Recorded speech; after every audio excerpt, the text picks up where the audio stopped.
guys, welcome back to part 3 of our Range Rover repair series. You can see that I got the block cleaned up and we got all the pistons cleaned up. So we got our surface prepped and ready for our head gasket and our cylinder head to go back on. So when doing any head job, before you put your cylinder head back on, it's important to have the pistons in the right position before you put the heads on, so we don't make any piston to valve contact. So this particular engine doesn't have any timing marks, so we don't know if the number 1 piston should be at top dead center. There's timing tools that you need to use in order to time this engine. So this is the timing tool that we're going to be using to get the engine back in time. So I'll leave a link in the description to where to pick this timing tool up if you're doing this job. It's not possible to do the job without this timing tool, so pick one up if you don't have it. So first thing we're going to do is we're going to raise the vehicle up and we're going to remove the crank sensor, and we're going to insert our crank timing tool. So this is somewhat of a hex design where it will lock into the crank. So we will turn the crank until this goes in and locks, and wherever the pistons land, that's where we need to have our pistons. So here's the crank sensor right here in the rear of the motor. So we're going to go ahead and remove that crank sensor and get our crank locking tool in place. So here's the crankshaft positioning sensor removed, and you can see we got our locking tool in place. So there's also no way to get this locking tool in the wrong position. It won't go in. I've rotated the engine several times trying to put it in a different spot other than where it is, and it will only go in the right spot. So now we can go up and see exactly where that put our pistons at. Alright, so after getting that timing tool in, this is where our pistons landed. So none of these pistons are at top dead center, so you can't time this the traditional way. Number 1 piston at top dead center, intake and exhaust valves on number 1 closed, and everything else follows suit. This is not how you time this. You really got to use the timing tool. So we see none of these pistons on this bank is at TDC, and none of these pistons over here on this bank is at TDC. Alright guys, so now it's time to get our cylinder heads on. I'm going to pull out these little exhaust plugs I made.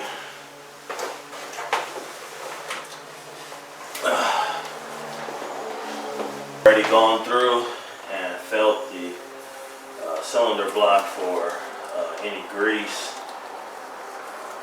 You want it to be completely degreased, free from any old gasket material, which it is. It's nice, dry, clean, and degreased. So we can go ahead and put our head gasket on and lay our head down. Alright, so I got my first head gasket. These gaskets look like they could go on either way. On this side, it looks like it'll line up and line up with all the bolt holes and the cooling passages. And looks like if you flip it around this way, it'll line up the same on this side. So it looks like it could go on either way, but because there's some markings right here, and typically markings indicate face up, so I'm gonna go with it face up where the markings are.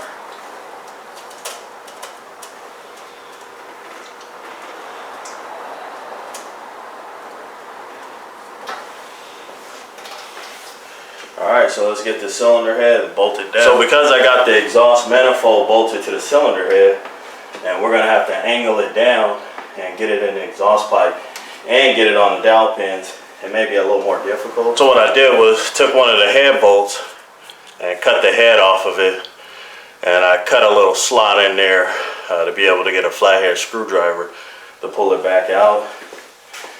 So I'm just going to twist it in as a guide on this back one, so that we could just slide it on top of that back bolt and then also angle it into the exhaust. And this front one I should be able to see up front. All right, so let's get it on.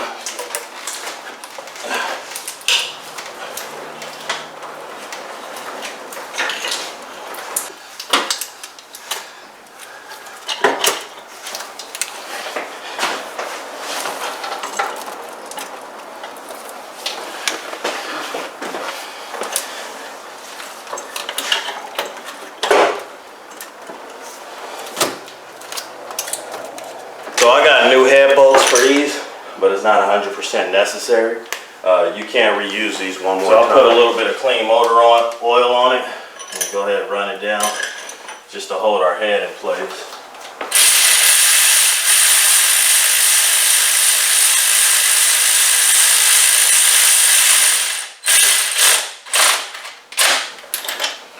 I'll get one more in the back corner.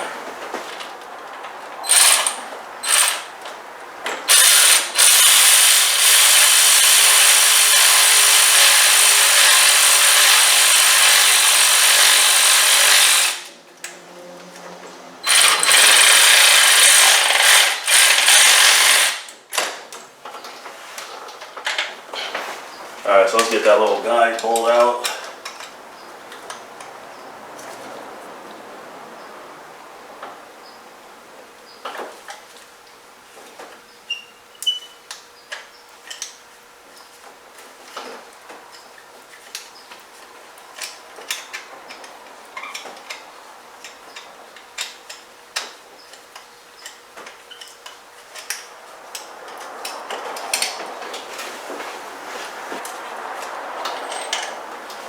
So you see that was a handy little way to get our cylinder head guided on. May have to end up using the same on the other side. Alright, so let's lay our gasket down on this side. Alright, so I'm going to twist my guide in. And now we can go ahead and get the cylinder head laid down on this side.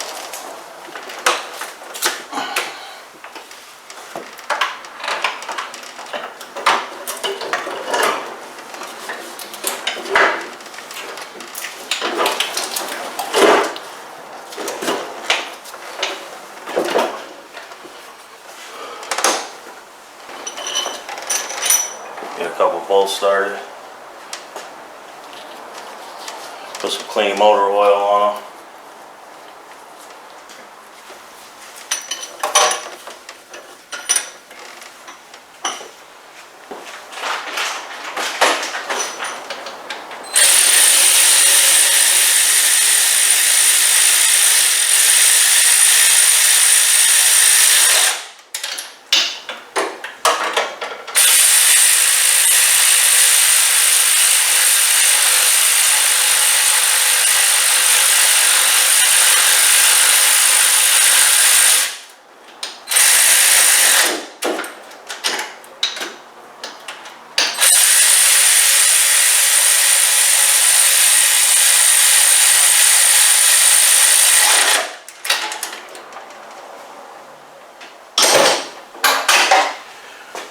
Alright, let's take the guide bolt out.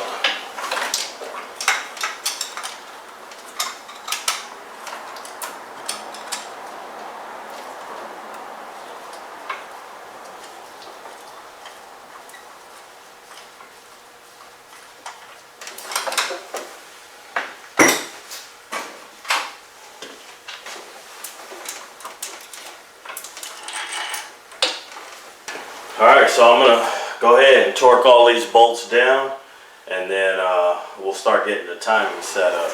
Alright, so I got the cylinder heads torqued down.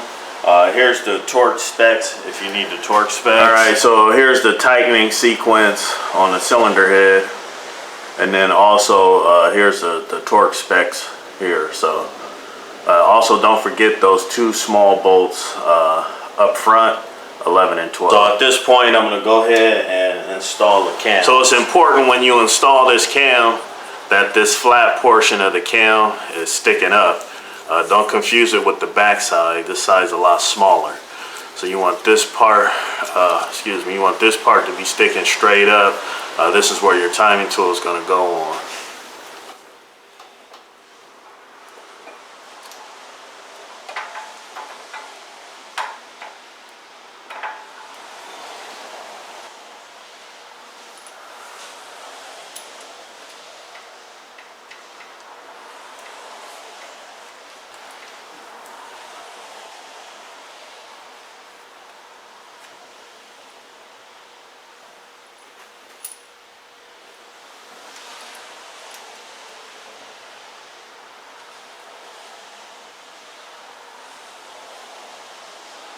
So on the intake cam, the bearing cap start at the very front is 0 with an arrow facing the radiator. So it's going to be 0, 1, 2, 3, 4, just in case you get the caps mixed up.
So now let's get the exhaust cam in.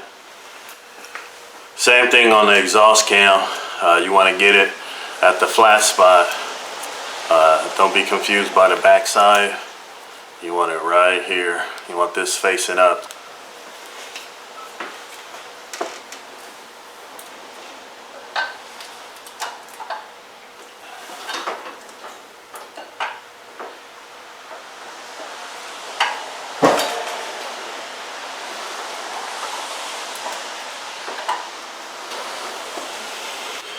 Alright, let's get our bearing caps on.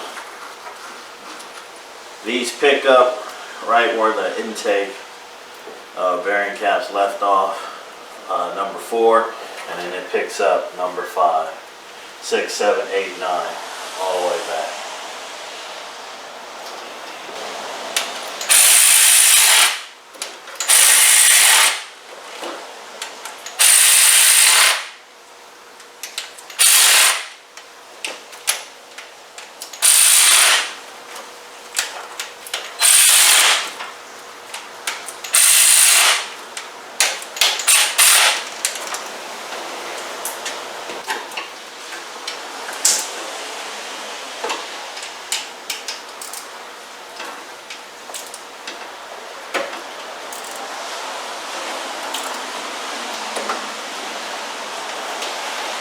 Okay, so we got our cams installed on this head. Let's go ahead and get our cams installed in the other head.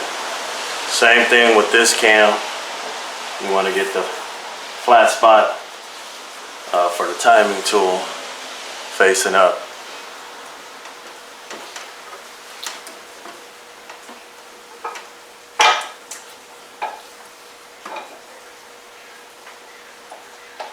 Alright, so our next step is going to be to install our cam locking tool. So we're going to install this, one on each side.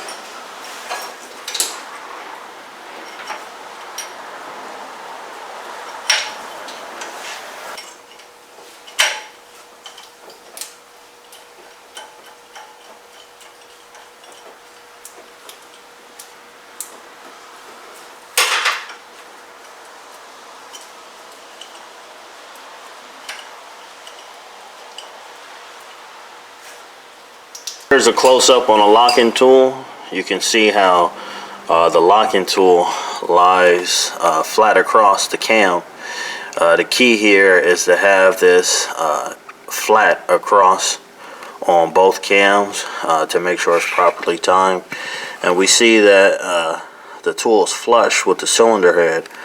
If this was turned where it wasn't 100% flat, then this tool wouldn't be able to flush up on both sides. So that's how you're able to tell that the tool is going across the cam flat on both sides, and also that it's flushed up with the cylinder head. Also, if you recall the position that the pistons were in, we knew that the number 1 piston here was on its way to TDC.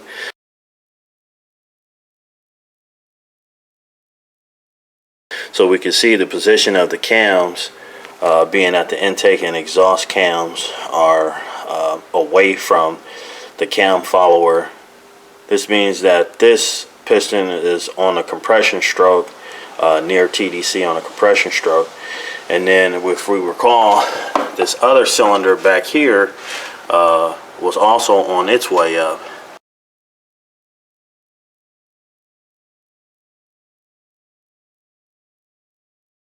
But we can see the position of the cams on this cylinder, that this particular piston is on its way up on the exhaust stroke, because the cam lobe is getting ready to open the exhaust valves.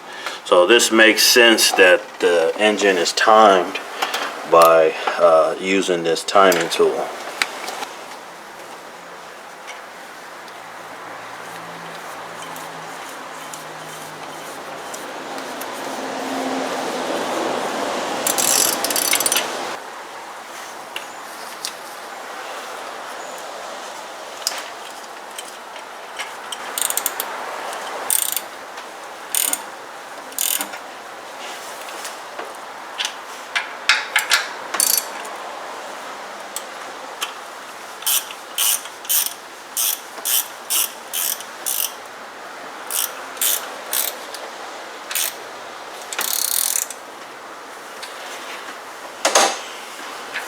Alright, so we got our locking tool on both cylinder heads. We got our cams in time, and we got them locked down. We need to go ahead and put our cam sprockets on, but before we do that, I think it may be hard to put on our chain tensioner, our secondary chain tensioner. It may be hard to put this on with the sprockets on, so I'm going to put this on first.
There's no keyways on this, so you really need to make sure you torque it down.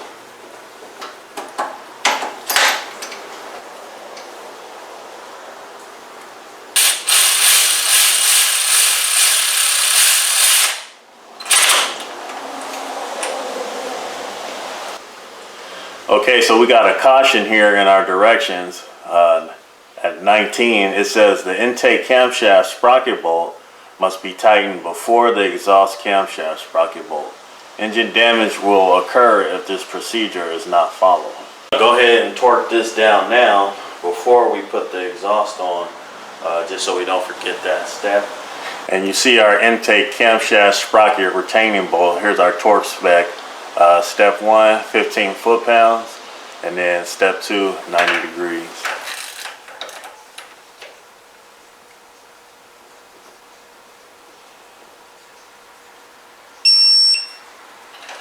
Alright, 15 foot-pounds.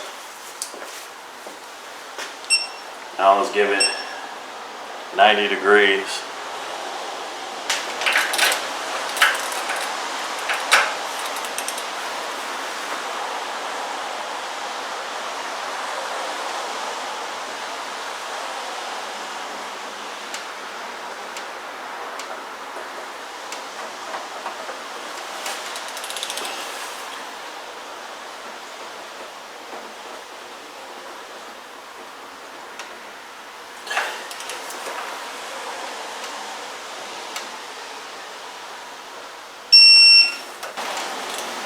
Alright, so we got it torqued down.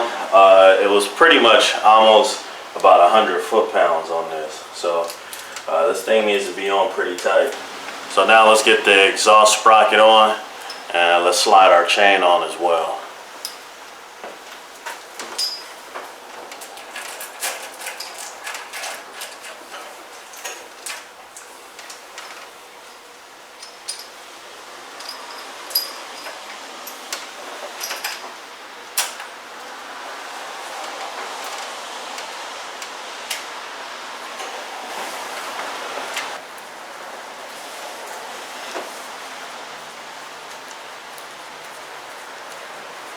Alright, so this tool right here comes in a timing kit.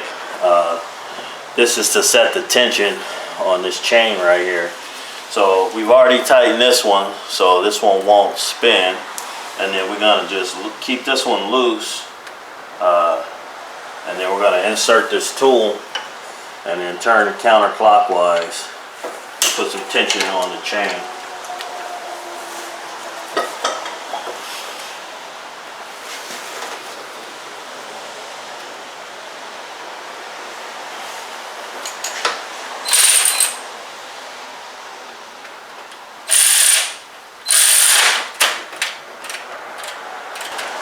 So now all our slack is down here at the bottom, so we can pull our pin and it'll take up the slack here. But before we do that, I'm going to go ahead and torque this down.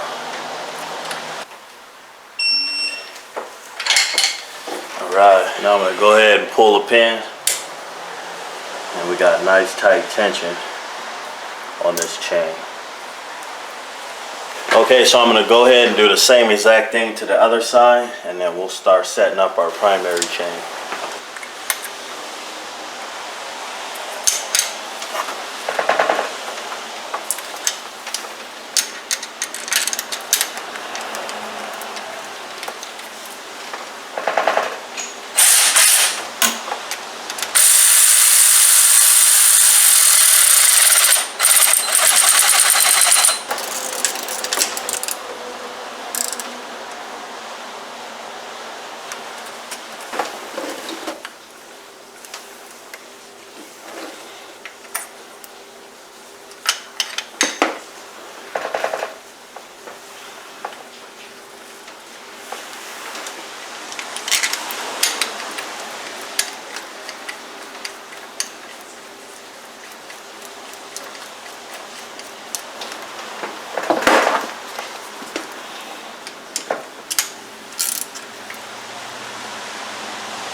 Okay, so before we pull our pins out, we want to set the proper tension on this chain. So we're going to remove our locking tool.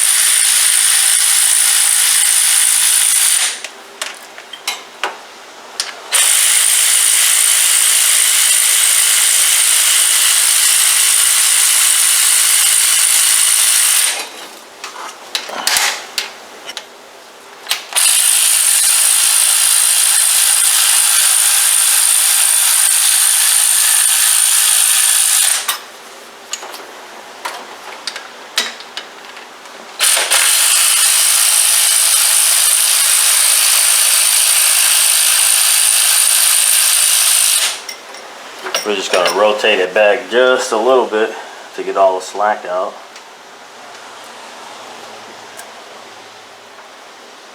So right here our chain is nice and tight, and then right here's where all our slack is. So now we can pull the pin, keep the tension. Then we'll go over and do the same thing on the other side.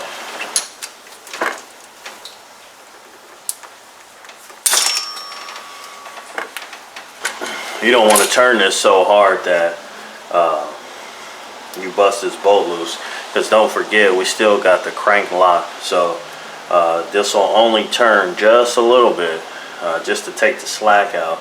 That's all you really want. Alright, so we got our crank locking pin out, and we got our crankshaft positioning sensor back in. So let's go ahead and lubricate all this stuff and start rotating it.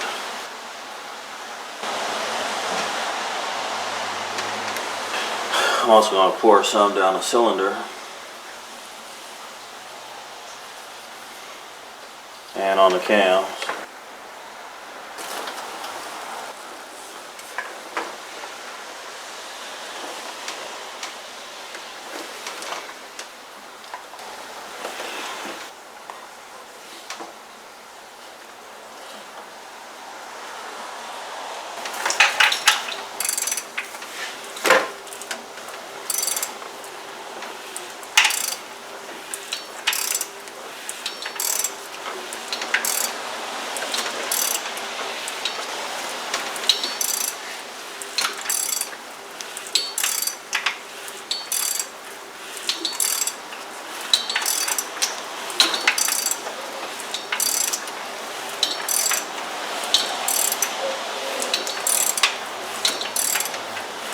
So this is what I like to do after I get my timing set. I like to go through, rotate the engine, and listen to see if I hear compression coming up and through my compression gauge. So we'll know if this engine is building compression before we move on.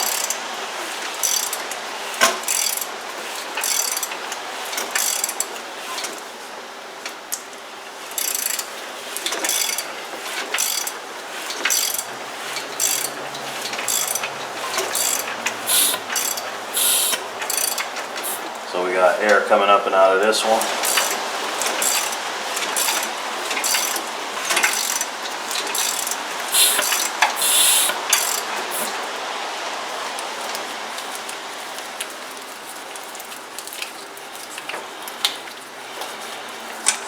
Alright, so we got compression building in all 8 cylinders. Alright guys, so we got the timing set up. I went around and checked. We got compression building in all 8 cylinders. Everything rotates nice and smooth. So only thing left to do inside the timing cover is to slide on our variable valve timing solenoid. There's a little screen in here, so you might want to spray this screen out with some brake clean and then lubricate these O-rings before you put it in there. And if your O-rings are flat, go ahead and replace. So my head gasket said I had new O-rings in there, so I just went ahead and replaced them.